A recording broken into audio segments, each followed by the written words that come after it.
la criminalité, c'est un cycle.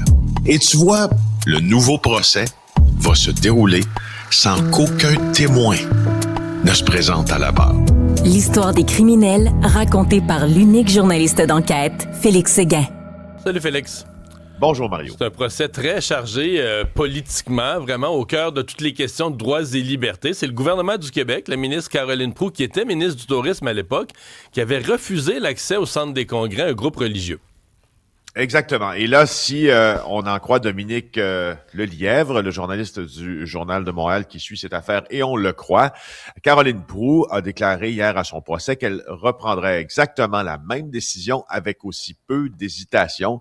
Alors, elle a témoigné une partie de l'après-midi à l'ouverture de ce procès civil, rappelons-le, qui est intenté par Harvest Ministries International, donc ce groupe qui avait tenté de louer le Centre des congrès de Québec pour y tenir un rassemblement religieux. Moi, je suis sûr que plusieurs personnes ont eu la même réaction que moi ce matin en lisant cet article, en se disant, est-ce que d'aller à procès avec une affaire comme ça, puis de permettre cette requête, puis de tenir le procès sont les meilleures utilisations des ressources de la justice disponibles des tribunaux où des gens attendent des mois et des années. Exactement, mais bon, on est dans un état de droit, dans une société de droit, on a le droit aussi, on a le droit justement sur le même thème, c'est tout à fait légitime qu'un organisme tente de passer le test du tribunal puis poursuivre. Sauf que dans ce cas-là, puis allons plus loin un peu dans ça, là, on verra que la crédibilité de ce ministère de la foi en question est déjà largement entaché. Donc, le témoignage de Caroline Proulx a duré une trentaine de minutes. Elle a expliqué ce qui s'est passé avant, finalement, l'annulation. Elle dit que, pour la première fois, le 1er juin 2023, on a parlé à l'organisation de ce fameux rallye Foi, Feu et Liberté qui devait avoir lieu pendant 10 jours au Centre des congrès de Québec.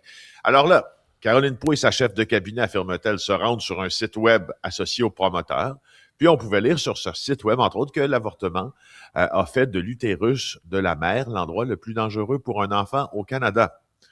Alors, tu sais, Caroline Proulx s'est dit, choquée par ses propos. Et là, le lendemain, elle s'est dit, ça n'aurait pas lieu, cet événement-là, puisque ça va à l'encontre des principes fondamentaux du Québec. Essentiellement, c'est ça qui est au cœur de cette affaire-là. Bon. Et là, le fondateur de ce ministère en question, un groupe évangélique basé à Kelowna, en Colombie-Britannique, lui, il affirme que son mouvement est fermement pro-vie, mais il dit que le Congrès avait rien à voir avec la position pro-vie.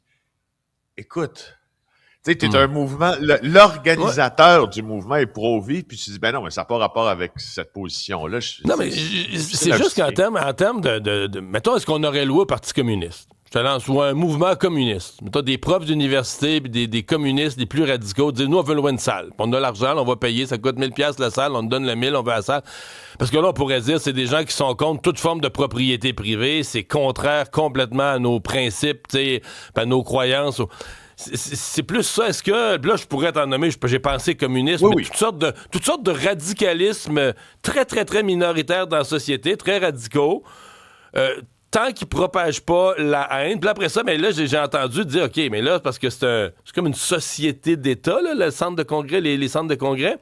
Donc, c'est le gouvernement qui gère. Donc, la loi sur la laïcité s'applique. Oh, là, t'amènes un nouveau critère, j'avoue, clairement. Le respect de l'égalité homme-femme, les principes de laïcité. Mais j'ai hâte de voir l'issue du procès. Pour moi, c'est pas gagné, pas à tout, par le gouvernement du Québec. Ça. Ils ont l'air sûrs, là, mais j'ai l'impression qu'il la joue sur le plan des principes, tu sais, de jouer ça comme politiquement ce qu'il faut faire. Sur le plan du droit, je suis pas sûr. Je suis un peu d'accord avec toi. Le parallèle que tu fais avec, est-ce que le Centre des congrès pourrait louer au Parti communiste pour son congrès, exemple? Tu sais, la réponse, d'après moi, à cette question-là, c'est un oui qui me semble assez catégorique. Mais pourtant, il pourrait discuter de plein de résolutions qui sont très, très, très contraires à tous nos principes de vie, là. Je comprends. Sauf que là, dans le cas de l'avortement, une femme, aux dernières nouvelles, au Québec puis au Canada, a le droit de se faire avorter. Absolument. Il y a personne qui peut l'en empêcher en vertu elle est dans son bon droit de le faire. Alors là, si t'es un groupe qui prône, même si tu dis que le rassemblement, c'est pas à propos de ça, j'ai le goût de dire un peu mon œil, mais bon, tu viens, tu sais, je veux dire, tu viens comme, t'as une collision face à face avec ces lois-là. Alors ça, mais au niveau du point de vue constitutionnel, moi, je pense, je veux dire, je suis pas un juriste, là, mais à sa face même, c'est pas gagné. Parce que le groupe de Kelowna estime que ses droits constitutionnels, notamment la liberté de religion et d'expression, de réunion pacifique, ont été bafoués. Alors là, voyons, 30 000 pour les pertes qui découlent de la résiliation du contrat, c'est ce que le groupe réclame, et 50 000 de dommages punitifs. C'est Alain Trudel de la Cour supérieure qui devra trancher le débat. Rapidement, le point sur le Mexique, ça se calme? Ben oui, ça se calme. Je dois te dire, là, je faisais l'éventail de ce qui s'est écrit par des journalistes très, très, très connaissants en la matière, spécialistes, là.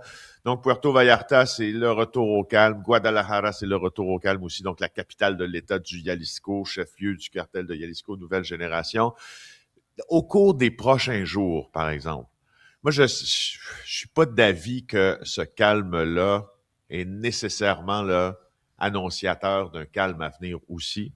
Au cours des prochains jours, notamment des sites spécialisés, là, sont en train de regarder à quel point des factions du CJNG, le cartel de El Mancho, tenteront pas de lutter contre les autres factions. Et normalement, c'est ça qui fait des dégâts, pas nécessairement l'insurrection, entre guillemets, contre le gouvernement.